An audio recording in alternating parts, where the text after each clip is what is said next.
late because we had to discuss some people who are suing us. We had some litigation we had to discuss in executive session. Somebody stole the clock.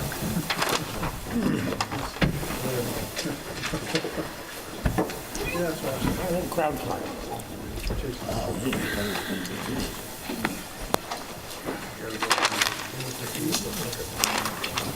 We have one decision.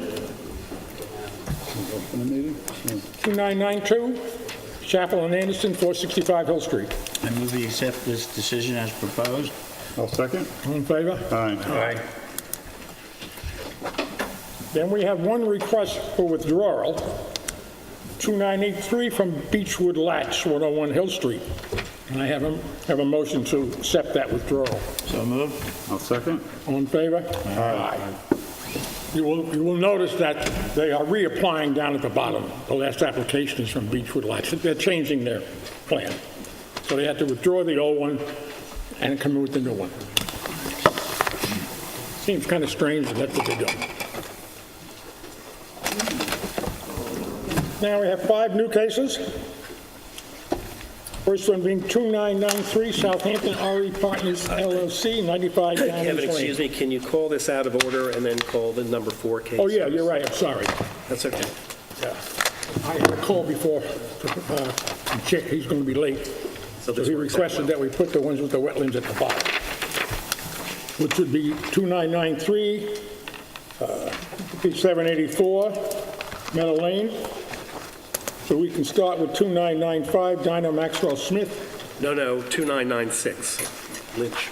What's wrong with 2995? Wayne has to come in and then I have to leave, so it's easier if, You want to start with the one that you have? yes, so that way then you can Okay, have okay. Wayne sit here. 2996 Christopher and Jean Lynch, 58 Roscoe Drive.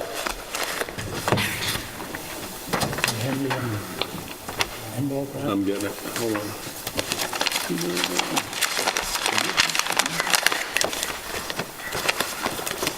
Should I proceed? You can? Good evening. Should I proceed? You said- Do you want to read the notice? Or, no? What? Want to read the notice or no? No, Proceed? no. Okay, thank you. John Bennett for the applicant, Bennett Reed. We're back again, and we're here for a request for front yard relief. Front yard relief on this lot that has 3 front yards.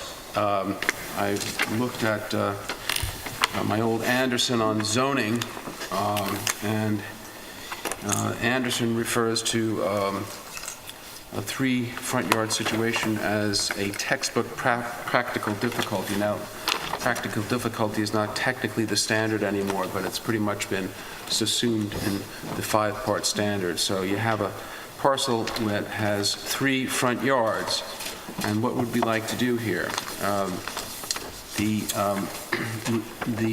As you're well aware, the Village of Southampton states that in addition to having a minimum front yard setback requirement for accessory structures, there can be no accessory structures in the front yard, the physical front yard. So we're able to meet both the minimum setback of 50 feet as it relates to Roscoe Drive, and also have the pool, proposed 18 by 28 pool behind the house, the proposed new house.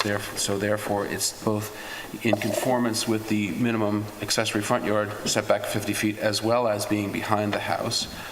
The pool is also behind the house as it relates to Adams Lane, so therefore, and it also, of course, generously meets the 50-foot front yard setback. Then as it relates to this portion, the southerly portion of Roscoe Drive, that's where we need the variance. We meet the 50-foot minimum front yard setback requirement, but we are not behind the house. Therefore, we need relief from that section that states that the pool or accessory structures cannot be in the front yard. Now, this board has a long history and policy of granting relief in what I would consider even more significant situations for even more significant accessory structures. You can go up and down Meadow Lane and you can see almost every house on the ocean side has a front yard, relief from the front yard for a 7,200 square foot pool, tennis court, and other structures. And the board has realized the built-in practical difficulty or concern in They're those waterfront cases. properties. Well, yes, they're waterfront properties, but this is a situation where you have 3 front yards, and I would submit is not only analogous, but it's a situation where this board has granted even more significant relief, and I'm going to take you through those cases. Okay. Now, this is not the first time we've been here. This board, we demonstrated to this board the last time we were here that if the house were extended to the south, we could put a pool behind the front yard, behind the house, and therefore not needing relief for the front yard. So what we did was we withdrew without prejudice the application, and we went to the Architectural Review Board, and we showed the Architectural Review Board an as-of-right scheme for the development of the property. And that is this as-of-right scheme for the development of the property. Handing up to you a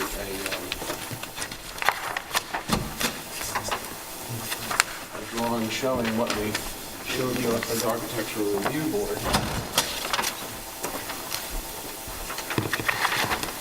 What you have to the left is essentially the house that's proposed. To the right, we showed the Architectural Review Board and a wing of the house that would have conformed in all respects, and it would have been off the southerly part of the main part of the house. It would have been connected and climate controlled,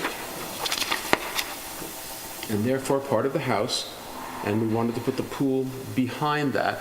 And the Architectural Review Board, even though in my opinion they have absolutely no right to do this, because they are not a board with site plan approval, they're not a board that can tell you to shrink the size of the house, essentially told me that they would not vote for this because the house was too long.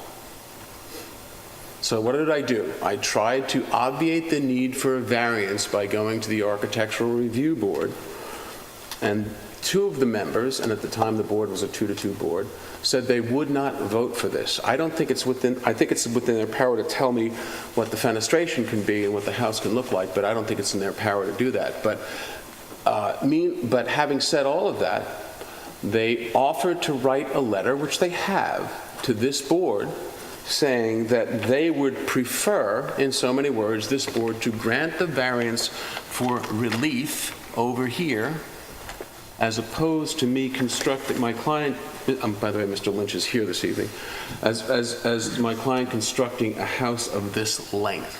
If I constructed a house of this length, I would be able to put the pool behind the house, and therefore I would meet not only the minimum front yard requirement of 50 feet, but I would be behind the house, and therefore not in the front yard. But the board quite forcefully said that they didn't want that, even though this conforms. So,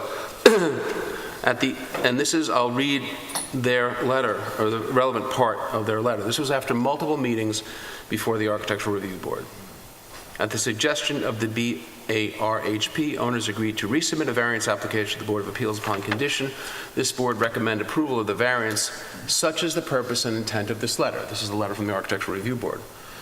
This board is aware of the legal standards requisite for a grant of a variance, but the unusual alternative is proposed not because a variance is considered a preferable remedy, but presents the lesser, at least, visual impact to the subject property and the neighborhood from a perspective of the Architectural Review Board. I've submitted letters of support from neighbors. There are 2 neighbors here who have continually objected to a variance, Mr. Smith and Mr. Weinford. And let me hand these out to you, and I will show you, and I'll give you additional proof that I will submit to you respectfully that there cannot have any legally cognizable objection to this variance, that they simply cannot demonstrate any detriment to them, which this board or a court of law would take notice of. However, as we'll show to you by dollars and cents proof, the detriment to my client by the refusal to grant the variance is significant. So let me, and again, I tried to obviate the need for this variance by going to the Architectural Review Board and putting the pool behind the house so that the front yard variance wouldn't be necessary. And what resulted was essentially a standstill at the Architectural Review Board, but they did write a supportive letter. So what will you see here? This is 58 Roscoe, and amongst the things you'll see is that pools are a very, very common accessory structure in this area, as they are in the village. So it's not something that we're asking for, but something that's out of the ordinary or unusual or would have any impact on the neighborhood. I really challenge anyone to say how a pool on this lot has any impact on the neighborhood, because the pools are more common than not in this neighborhood as they are in the village.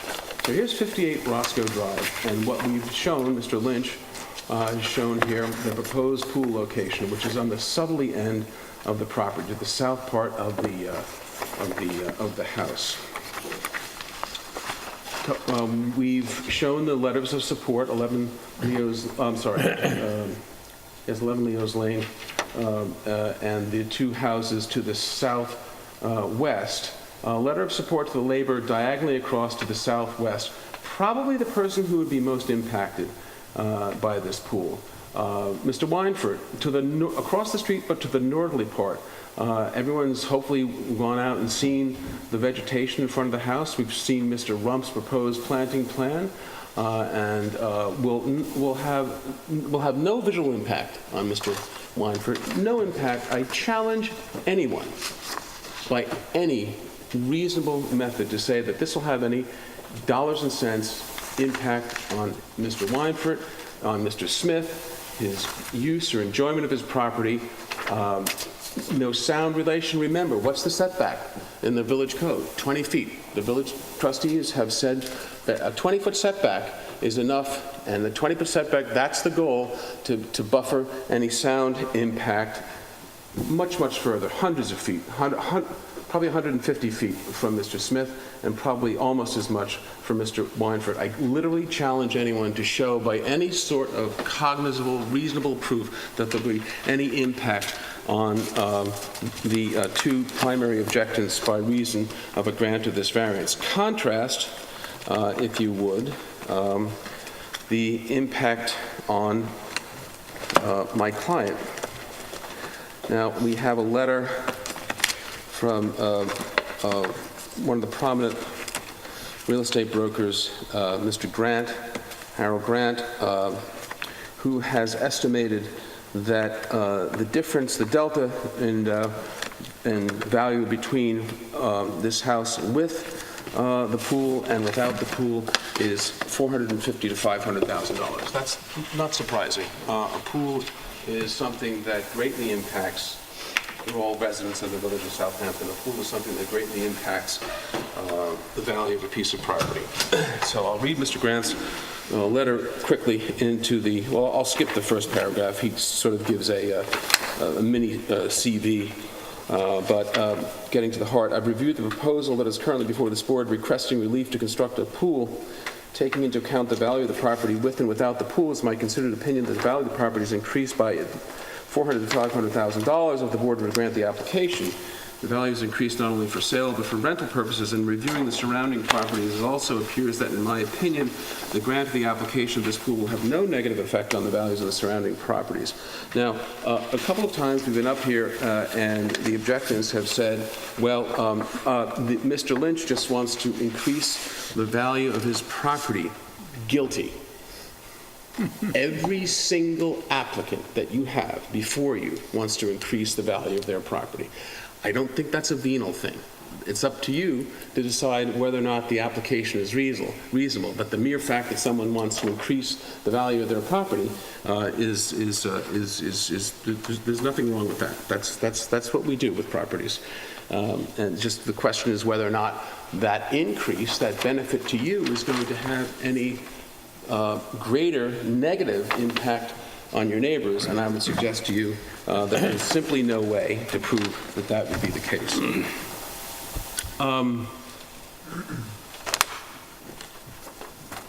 Zoning Board of Appeals, is a Zoning Board of Appeals governed by stare decisis? In other words, you have to rely on, you have to keep consistent with your prior decisions.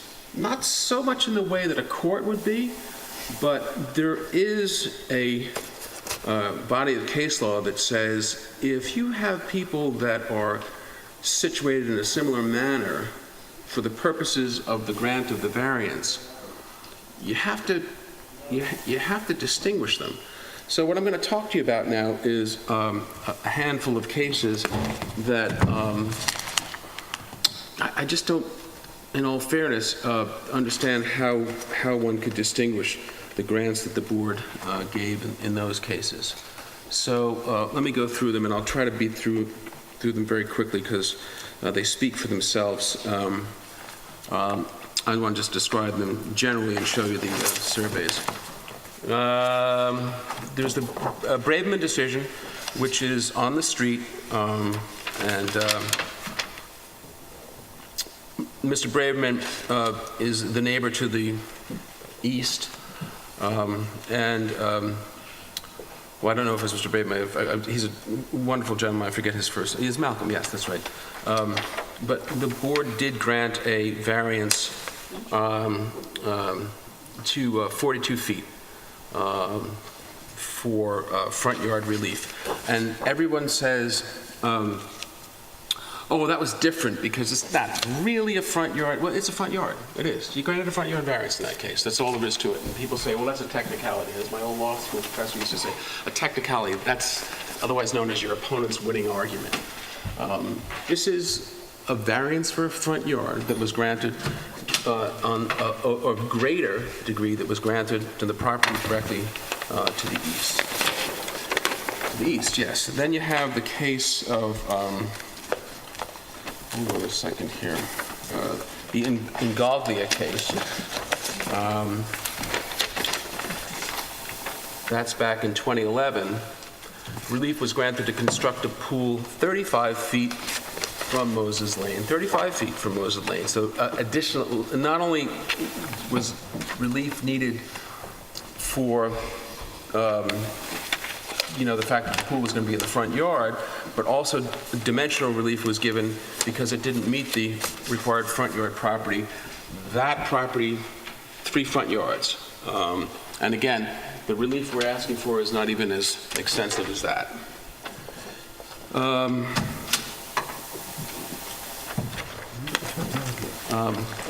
I'm a little embarrassed because you know this guy's name because it was my client, but Ianu, I think. Ianu, I'm sorry. I'd be embarrassed if he was here. I'm butchering his name. But in any event, that case was over on Burnett Street, and there was relief given to construct a pool 34.8 feet from Burnett Street.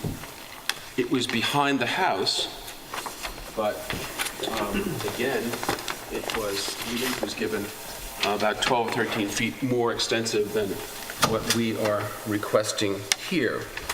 Then there's a Hawkshill case. Relief was granted to construct a pool 20.4 feet from North Woolley Street. Again, I wouldn't be... there are a lot of times when I tell people that they want to come to this board and ask for a variance, and I say to them, I'm not going to handle that case because they don't do those. They don't grant those. They don't grant relief by that. I've been enough before this board to know what you folks are comfortable with and what you're not comfortable with. But I simply can't square.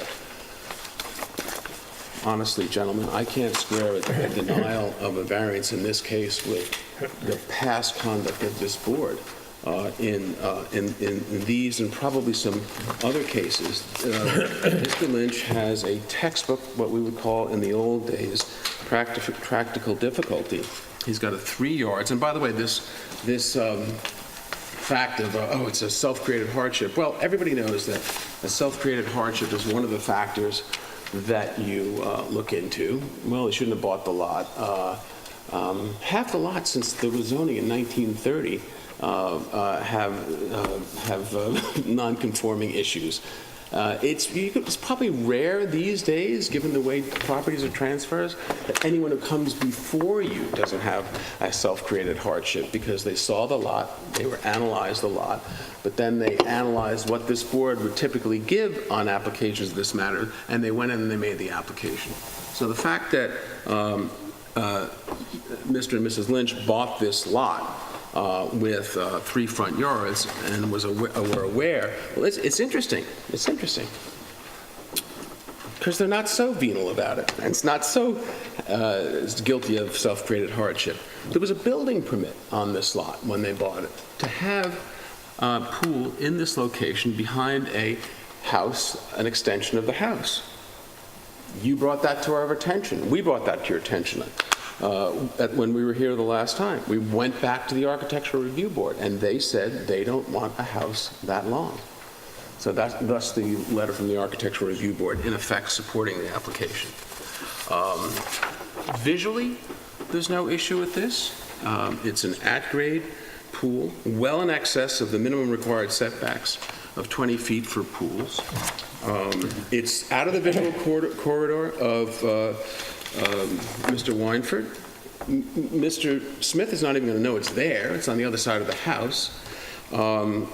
I would, again, challenge anyone, other than through these generalized complaints, which is the only way I can characterize this letter from counsel for the Southampton Association, and generalized complaints are not enough. They have to be specific, okay? Other than generalized complaints, to have any reason for the denial of the grant of this variance. Let's talk about this letter from the Southampton Association's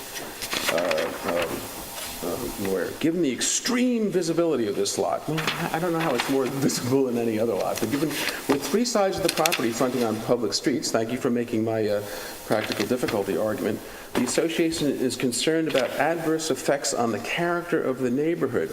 What adverse effects on the character of the neighborhood? It's one thing to say things. That's what lawyers call a conclusory allegation. What are the adverse effects? There can be adverse effects in terms of noise. Well, we're well in excess of the minimum required setback for pools of 20 feet. Adverse effects visually. Tim Rump has designed a very extensive landscape planting plan, and as anyone driving around the neighborhood can see, this is not going to be any visual problems. Adverse effects from a monetary point of view, I think there's only adverse effect.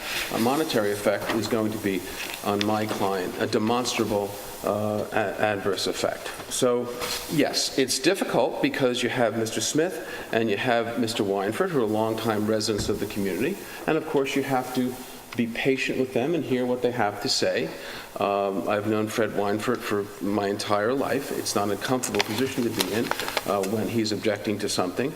But the objection has to be something that is real. It has to be something based upon something other than the fact that I don't like the fact that the Roscoe subdivision is changing from one-story ranch houses where a lot of the people didn't have pools to 2-story homes with pools. That toothpaste is out of the tube, and I don't think it's fair for my client to be caught in what people are concerned about, which is a different trend which they can't change. And I think that's what he's bearing the brunt of. I think the request that I'm making here is consistent with applications that the board has granted in the past. I don't think I'm asking for anything aggressive or out of the ordinary. I make it my practice not to come before this board with anything that's aggressive or out of the ordinary, or something where I ask this board to step out of the pattern that they have created by their past reasonable practices. I just don't think, to be direct with you, gentlemen, that a denial of this would be reasonable. That expansion that you took before the ARB, what are its dimensions? Especially, how deep is it? It was In order to about get a pool eight, behind it was about it was about 7 or 8 feet. Deep? It was enough, yeah, it was enough to, So there was enough room behind it to get a pool and Yes. still meet the 20 feet? yes. Was there any effort to negotiate with them regarding the length of that addition? In other words, Mr. Broadleaf and Ms. Stevenson said this, and Mr. Robinson was there. I won't vote for anything other than that. I mean. I won't vote for anything other than that. The addition, if it maybe shrank a bit, almost, looks like a sunroom or something. I was trying to make There it is a- architecturally distinct enough. I actually thought this was pretty darn creative, because it took it away from the bulk of the house, and it made it look like, in effect, like, an accessory sunroom or something like that. Right, if you took But there away was the no- 3 panels to the left, shrunk it a little, maybe that would make them happy. Nope, No. nothing but that. That's what they said. A house of this length is all they would vote Actually, for. when you do it like that, it doesn't look right. Because they folded it. the other way. I happen to agree with you, but getting ping-ponged here. What the board says that, the law says if you can obviate the need for a variance by some other means, do it. So that's what I did. I went there, and I'm getting essentially, between the lines is you don't like it, sue us. What? Not reading between too many lines is if you don't like it, quote, you have your remedy, sue us. So I don't think it's fair at this point with something of this nature to put a taxpayer and an owner who just wants to have a pool, which is what everybody else has in the neighborhood, through that sort of ping-ponging back and forth between the board. Well, whom would you rather sue? Excuse me? Whom would you rather sue, them or us? Don't. Neither. Neither. If you had a choice. I just I think, like you guys too much. I don't know, I just, Flattery will get you nowhere. I'm trying. but you do say they don't have the power to do this, or not? Just the length. They're talking about length, yards, meters. A law professor once said to me, there are things that people don't have the right to do, but they exercise the power to do. In effect, they make it very difficult for you to exercise your right, which means if, and a lawsuit against the, excuse me? Drags things out. Yeah, I mean, a lawsuit against any municipality, an Article 78 proceeding is expensive, average takes about a year. And then the municipality can appeal it. And for the mere drafting of a notice of appeal, then they have another 3 years. And that's just not fair to this guy.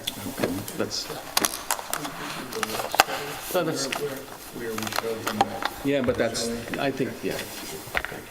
Thank you. We talked once before about extensive screening and fencing, and if we were to look at this, there's a south side of this pool and there's a west side of this pool, but you don't show any patio or anything, you just show a pool with coping. Is that how the pool's going to be, lawn around the coping? That's how the pool's going to be, lawn around the coping, and there's a patio? very extensive plan that Tim Rumpf has. No patio, just that one band of coping around the pool. You can make that a condition. That's the way my pool is at my house. I mean, I have a band of blue stone coping that's about that big, and there's just lawn about it. I actually prefer that. There's less hardened structure, and so I'm going to tell you you're not going to have a problem with that condition. I'm just trying, I'll be flexible, that's fine with us. Not a problem.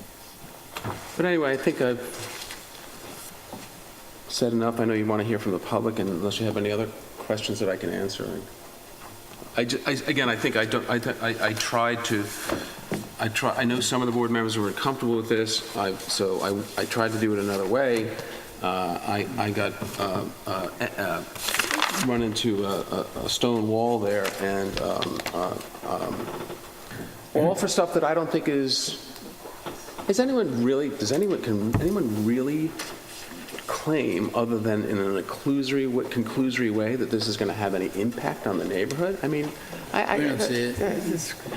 That's crazy. It's another pool in a subdivision where there must be 50 pools. So I would ask you to grant the relief. Do you have any questions, any comments? No, that was my Mark? one. What would you anything? John, since the ARB supported this application and since they didn't particularly want that extended structure, do you think your owner has any problem in agreeing to a covenant that as long as the pool is there, there would be no extension of the house? I think, yeah, that would be pretty nasty of us to come in and get the variance and then put the pool, yeah, we wouldn't have a problem with it. That wouldn't be right to do that, yeah, sure. We would have, as long as the pool is there, we would have no problem with limiting the length of the house to what the ARB is comfortable with. Is there anyone from the audience who'd like to be heard of this application?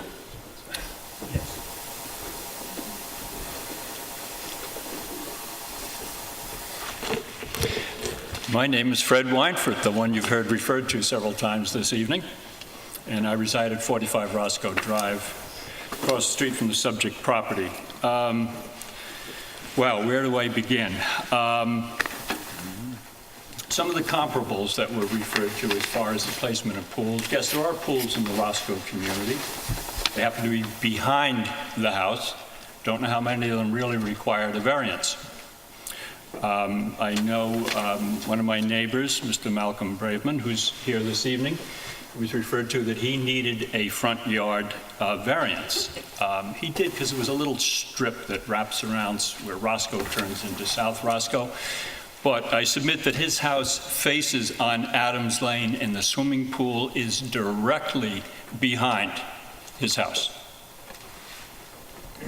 I know we're referring Meadow Lane to Roscoe Drive. Roscoe Drive is not Meadow Lane, so I think that's a poor comparison. Some of the other examples that were submitted here tonight, I think, had to do with variance relief as far as the footage setback, but I think those pools were behind the house. I think the Moses Lane property, I'm not 100% sure on this, but I think that Moses Lane property referred to, yes, it had 3 front yards, but the pool is behind the house. That seems to be a key factor here, is to be able to get the pool behind the house in considering some relief, if you will.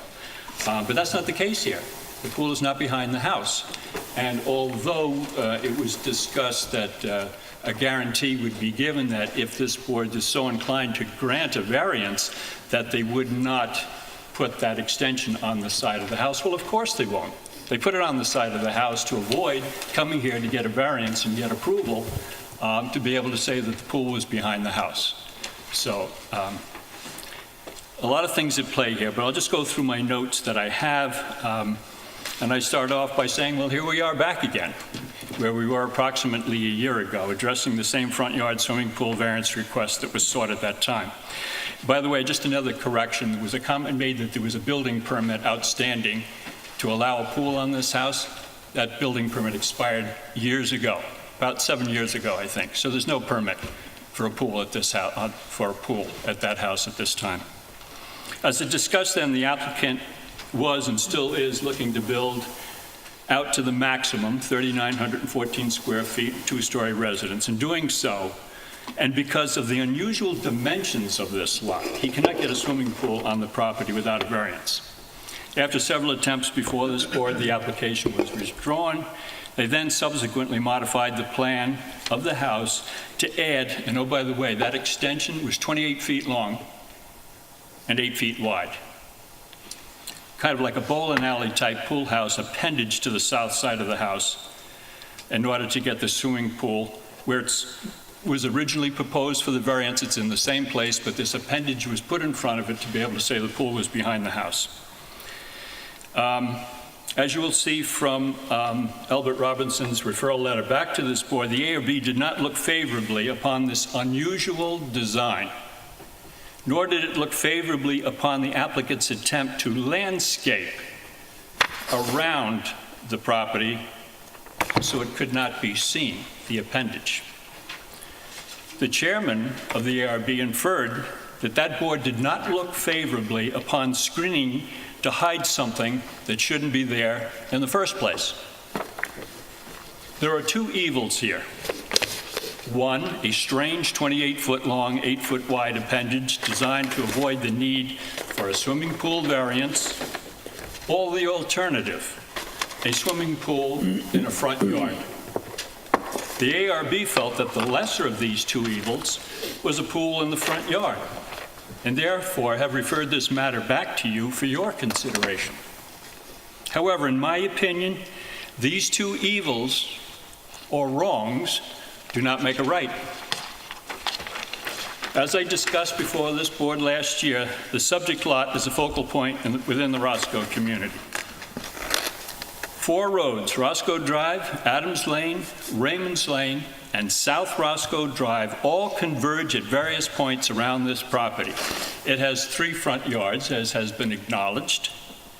This proposed swimming pool will actually impact 2 of these front yards, Roscoe Drive and South Roscoe Drive, and visually impact 3 streets, the 2 aforementioned and Raymond's Lane. Any attempt to screen this pool around the perimeter of this property will create a dangerous situation at the S-turn merge of the roads on its south side. I believe there is a village code that requires landscaping to be at least at a 45-degree angle and no higher than 3 feet at the intersection of 2 streets. It is interesting to note that during the period of time when offers as high as $2.2 million were being made for Roscoe community properties, the Southampton Press disclosed that 58 Roscoe Drive was purchased for $1.7 million.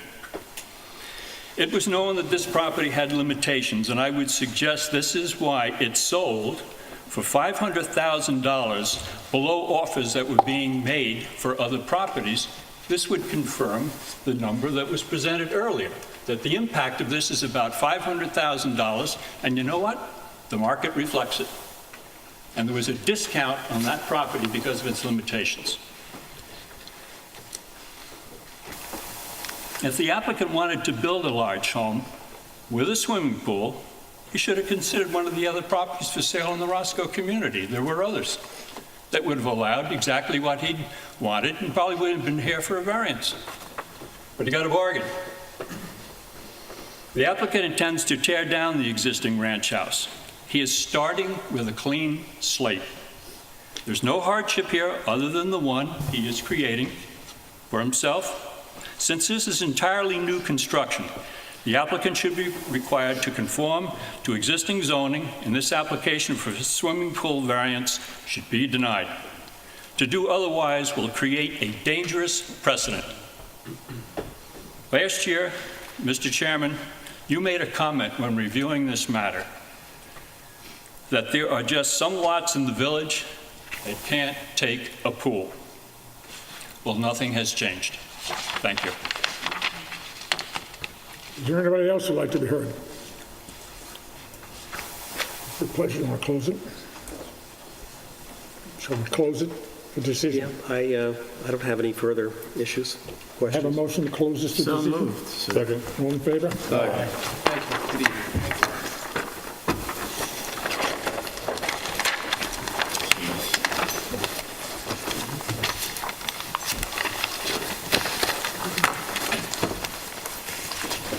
That's it for you.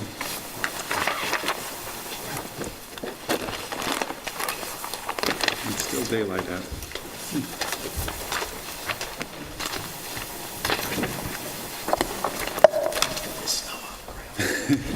Talk to you tomorrow. Good night, Paul. Which number you want? Question. 93? Well, Chick is here. Chick, would you like us to go back to your decisions, or shall we wait till the end? Go right through the regular agenda. In other words, keep going and do yours last. We have case 2993, is a wetland case. So we'll do that one. It's up to you, that's fine. Application of case 2993, Southampton RE Partners LLC, 95 Down East Lane. Yeah, we didn't do the decision, I don't think. Did we do the decision? Change of attorney. Did we do the decision? Number, Oh, yeah. you did that? Okay. Yeah, we did that first. Oh, that's right, we did, sorry. Yes, we did.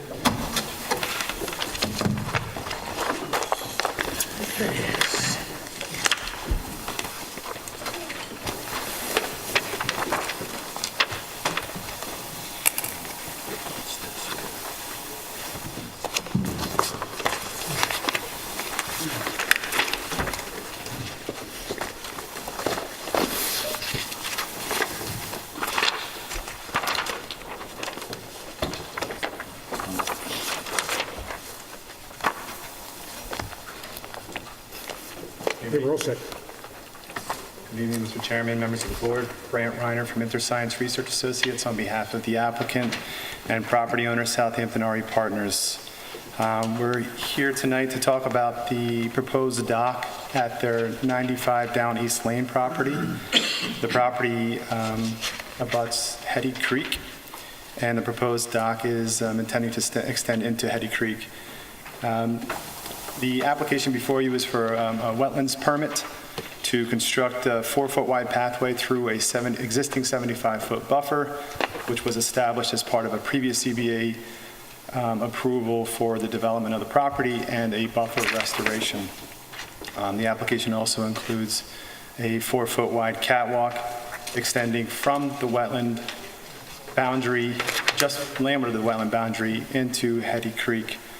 The catwalk is approximately 4.5 feet above wetlands, and it will then teeter down to a 26-inch elevation above water, where it will extend to a 4x6 platform to allow for the launching of kayaks and dinghies and other structures, or other watercraft.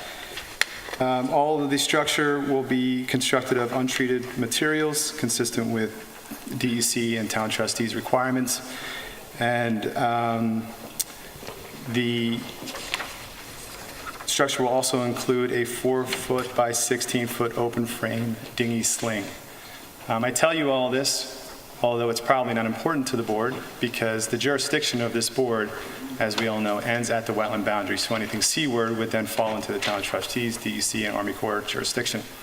We have applications pending with all those other agencies, and we're here tonight to present this application to you to talk about just a small portion of the structure that's in the wetland buffer and the walkway that extends through the buffer to get to it.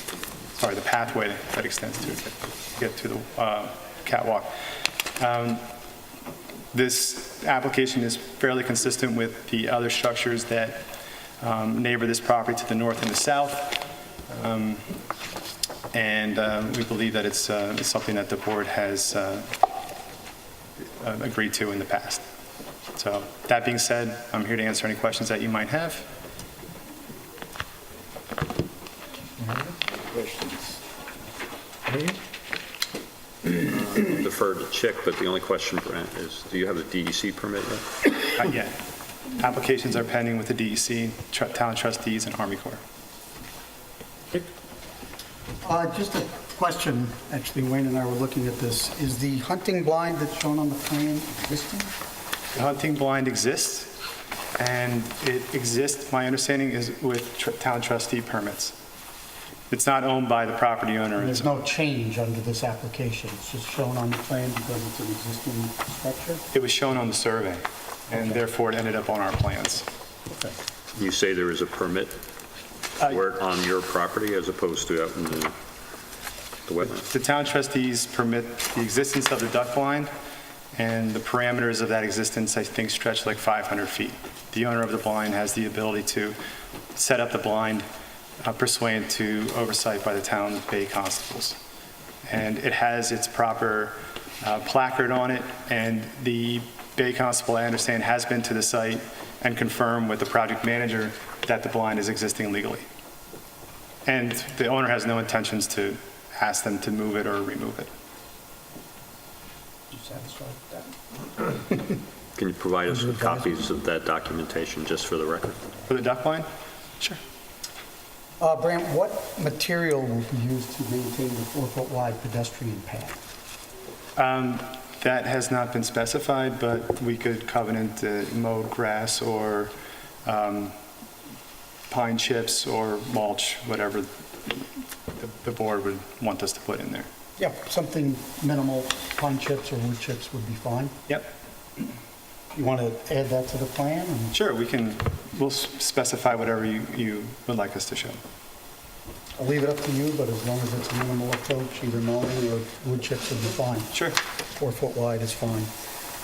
And I do agree, and this board in the past has really looked primarily at the area within the wetlands, the area landward of the wetlands, because that's essentially what the local law pertains to.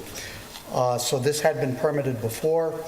We have a permit in the file for the upland activities, and this is just to add a structure. It appears as though there's no float because they can't achieve a water depth of 2.5 feet at low tide. So this is really just a kind of a kayak dock to be able to go out and get access to the water. It is dimensionally what we would expect. It does have open grate No electricity, right? decking. I don't see anything specified in that regard. Is there There's any nothing specified at this time. Okay. And it will allow light penetration so the wetlands can flourish underneath the dock, both by its height as well as the open grate decking. And there's really a minimal impact and something that we typically allow, being the 4-foot wide pedestrian path through the wetland buffer. So I don't see any issues with this, just with the proviso that a notation on how that pedestrian path will be maintained. Any protections as far as during construction, after construction, cleanup, any What we've rules that seen you would is... want to apply to that? Yeah, I mean, this is a large piece of property. There's plenty of room for staging. Typically, the materials are brought in almost, to some extent, pre-assembled. I mean, Brent can comment on it, but I believe they'll bring in the decking, they'll build the structural members, and there's plenty of room for staging. So I think just the normal conditions that we have would be fine. I don't expect it to impact any property owners or neighbors, and normal construction practices should be fine, in my opinion. It's a huge property. Yes. Is there anyone from the audience like to hear this application? If he could have the thing about the path in before the work session, we could close with a decision pending that. Sure. I don't see why we couldn't do that. So let's close it for I move we decision. close this for decision. I'll second. All in favor? Thank you.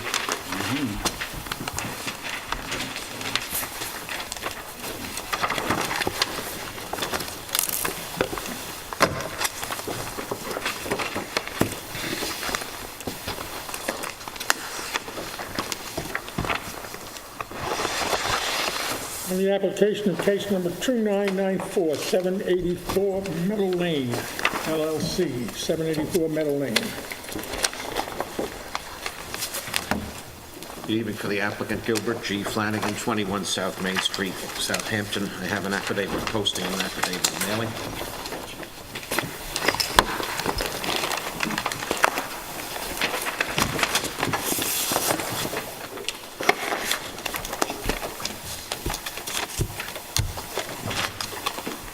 Hopefully this will be one of the more benign applications I've brought to this board over the last 30 or so years. It's a simple application, I believe, for a front yard variance, although not a setback variance, to locate a 230 square foot tennis court storage building adjacent to the existing tennis court for which a variance already exists.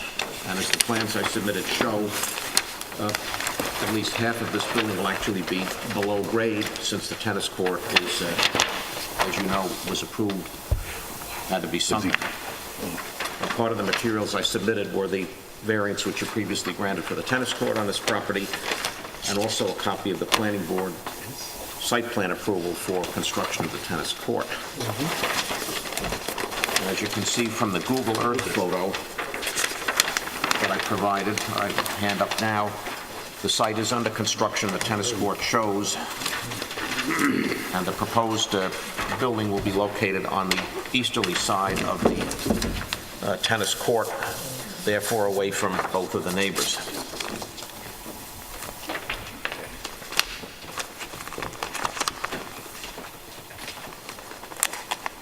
It's important to note that the setback of the proposed structure from Meadow Lane is 137 feet. As you know, the required setback is 90 feet, so that's about 1.5 times the required setback. I can also tell you that I received a telephone call from the neighbor to the west of the subject property who wanted some explanation. I explained it to him what it was about, and he advised me he had no problem with it. He would probably be the one most directly affected by it in terms of lateral distance. If you look at the elevations I submitted with the application, you'll note that about 4.5 feet is all of this building that will appear above grade. But bear in mind that the tennis court is screened as required by the planning board, and also there's additional screening between this structure and the street. So I believe that this would really have no effect upon anyone. It would be constructed of a material that would have a wood siding effect to it, so it would blend in with the surrounding area. I don't know really how much more I need to say about it. I will point out that the location of this building is in Zone X, so there wouldn't be any FEMA or flood issue. There are also no regulated wetlands within the jurisdictional area of this building. So unless you have any particular questions, I'll rest my case.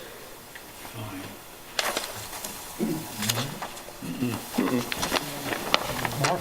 No, we're good. Wayne? I have a question for you, Gil. On your site plan, you show that the entire front part of the property is being regraded, and on the aerial photograph, I don't know what the date is, but it shows some existing vegetation. Is that staying, or is that being regraded? And I really can't answer that. But in any I event, understand you're putting screening specifically around this tennis court, but I don't know if there's any other screening that you were providing. what I can show you, that's a good question. The architects have prepared a plan which shows the screening between the court and the street, and as you can see, there's a fair amount of it which is going to be retained. So I think that answers your question, and I'll be happy to submit this drawing. Was that part of the submission? No, in fact, I just got it today, so I'm going to submit it now. But you'll see that there are notes on the plan to the effect that the storage building will be behind grading and evergreen plantings and not visible from the street. So extra copies for you. That's all I have. Anything else you want to submit? Nope, that's it. I think I've papered it about as much as I need to. Okay, you have anything on this one? No, I took a look at this, and I'm sure John Foster did as well. The wetlands are at least 133 feet from the northeast property line, and therefore there's no jurisdiction whatsoever under the wetland setbacks. Is there anyone from the public who'd like to be heard to this application? Shall we close it for decision? So moved. All in favor?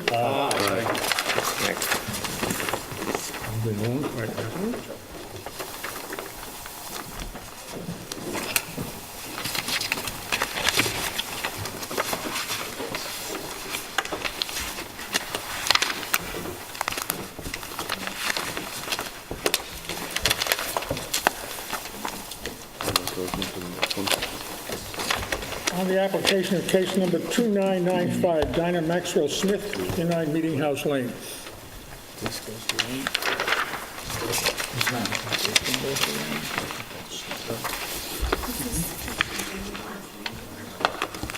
Yes. So this goes to the file, not Wayne. Wayne goes to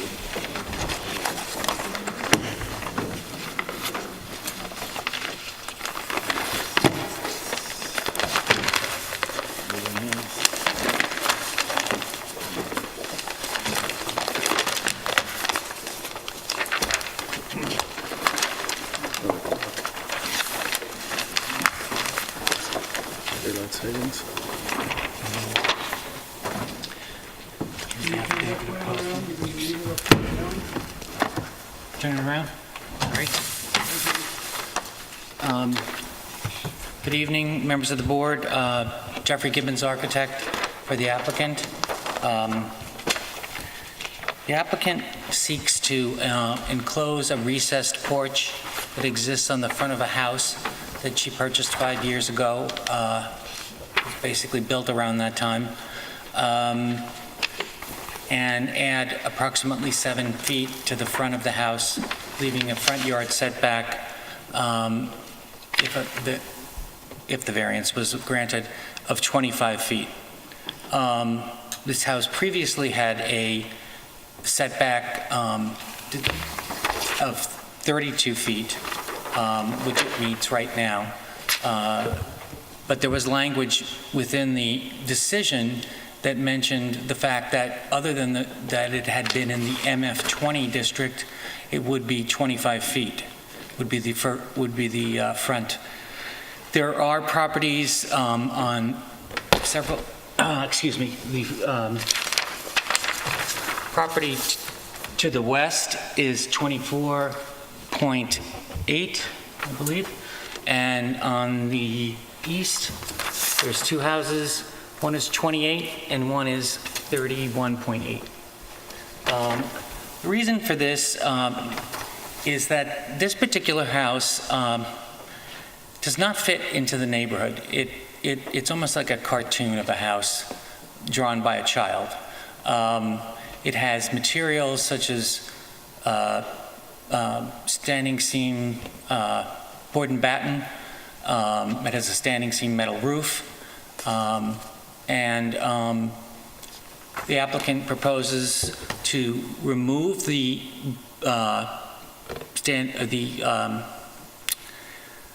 board and batten siding from the front of the house and replace it with cedar shingles, so it would be more in keeping with the rest of the neighborhood. It is only 1 story.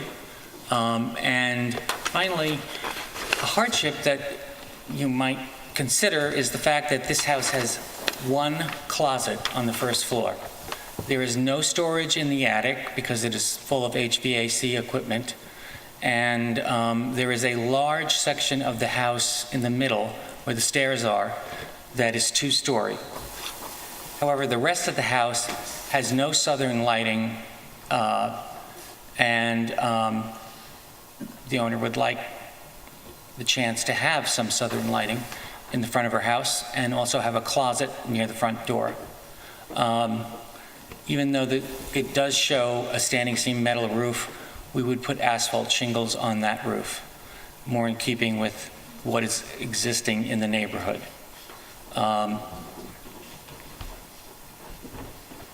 guess pretty much what the idea is to try to bring it more in harmony with the rest of the neighborhood. So you're going to square off that 1 corner? Just the one, yeah, the 1 corner, so we would need... You're going to put something in front of that? Right. An addition in front of that corner? 7 feet out. 1 story, they will both be 1-story additions. The existing porch that is recessed is approximately 6 feet deep. That alone is not something that you would find. I haven't found any. This MF20 district, I had hoped to have more surveys than I do, although it might just be overwhelming. I don't think there's a single property in that district that meets the 50-foot required setback. Most are at around between 25 and 30 feet. That's single-family homes, right? Yes. Yeah. This is a single-family Well, the home. whole street is mainly all single-family, right? There's Maybe a two-family house in there. There's the house on either side have accessory apartments. This resident has lived in the village since 1977, and when she went to purchase this house, this was about the only house she could afford in the village. She looked extensively for several years to find something she could afford, and there was nothing available. She prefers to be in the village, within walking distance of whatever she needs to get to, and I don't think, since there are, the other main thing is that this lot seems smaller than it is because there has been sort of a land grab. There was no house on this property for a while. The original house had been torn down. And at that point, the neighbors pushed their hedges over onto this property. So on one side, it's 3 feet fading back to 0 at the very corner. On the other side, it's approximately 1.5 feet. So we would hope to be able to change that hedge situation. It's, I hope, not an adverse possession because she's only owned the house 5 years.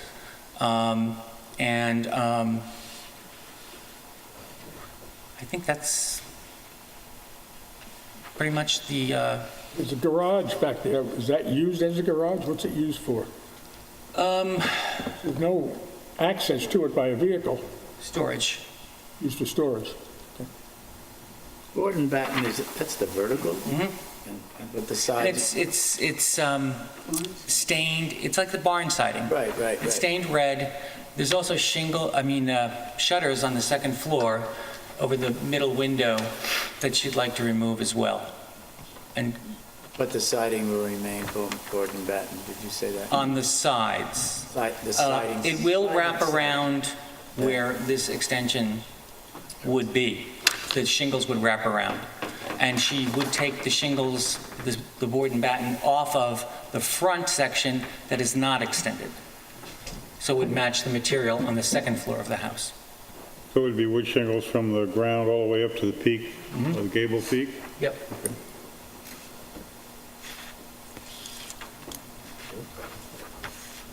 Anything else? No. Mark? Did you have you were mentioning, do you have a streetscape for this showing? I do have, No, that's just the elevation. You were mentioning its relationship to the setbacks of the other houses on the block. well, there's the house this is the house in question. The other house, this is the one that's 24 feet, and it does have a first floor porch that's been enclosed. On the other side is this house, narrower, but just as high as this house.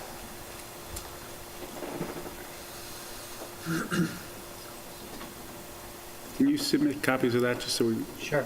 have that? Wayne? Mark, do you have anything else? No, that's good.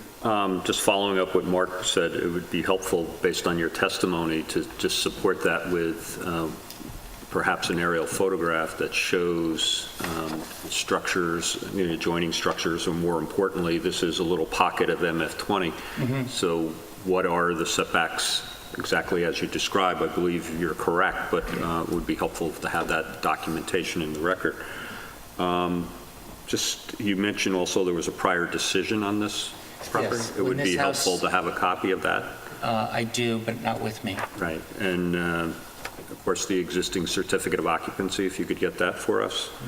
And lastly, the only question, I don't see the calculations anywhere. I do see a coverage calculation, but do you have a floor plan or anything that would tell us whether or not you're going to comply I can to? submit these drawings.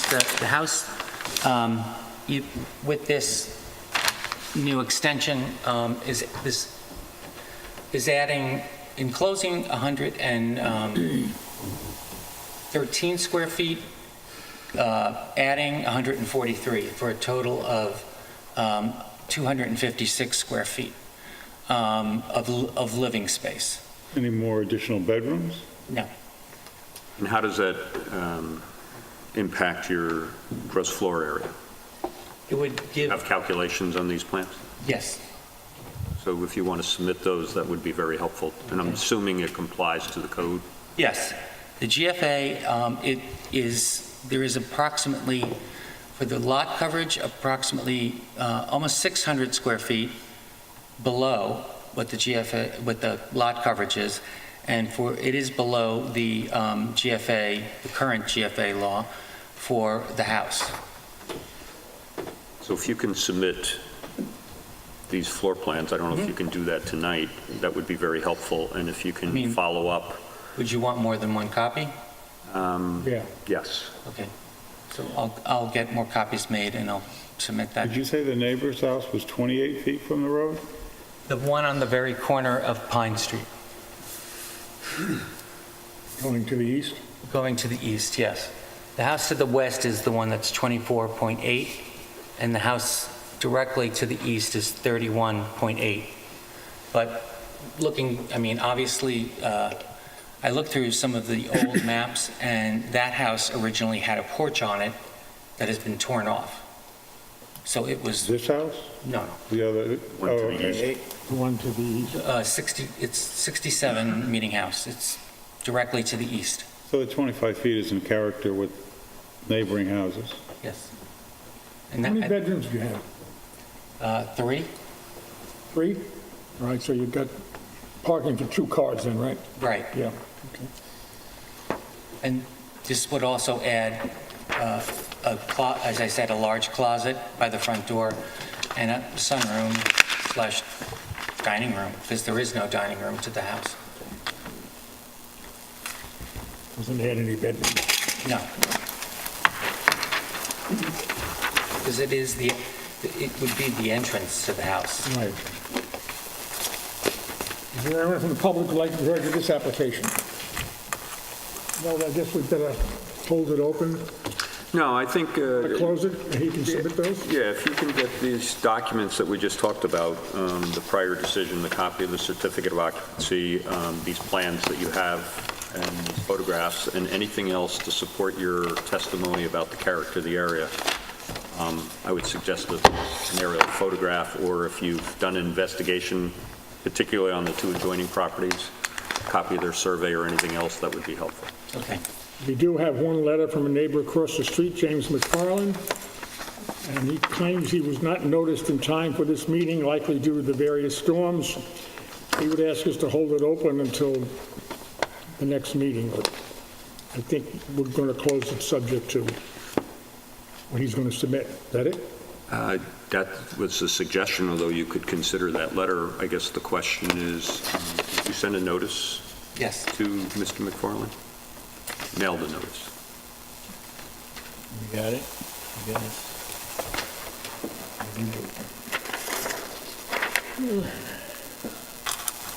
I think if we can advise Mr. McFarland, he has the opportunity to submit anything in writing as well before the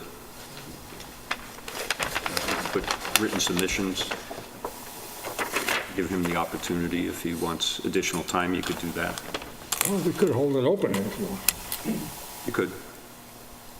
Maybe we'll do that, that'll cover it. Okay. We'll hold it open, and, you know, if he has everything in, we could always have a decision next month anyway. You can write one, thank you. Sure. For the moment. Absolutely. Now you're on the spot, so. I move we hold this application open for our purposes. Second? All in favor?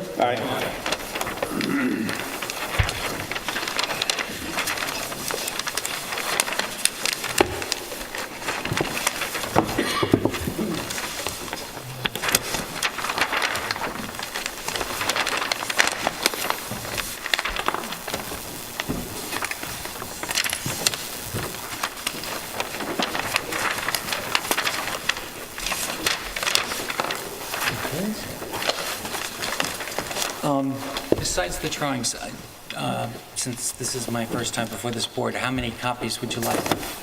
Every 8 usually. 8? 8, yeah, that covers the 5 of us, plus the attorney, plus the building department. Okay, thank you.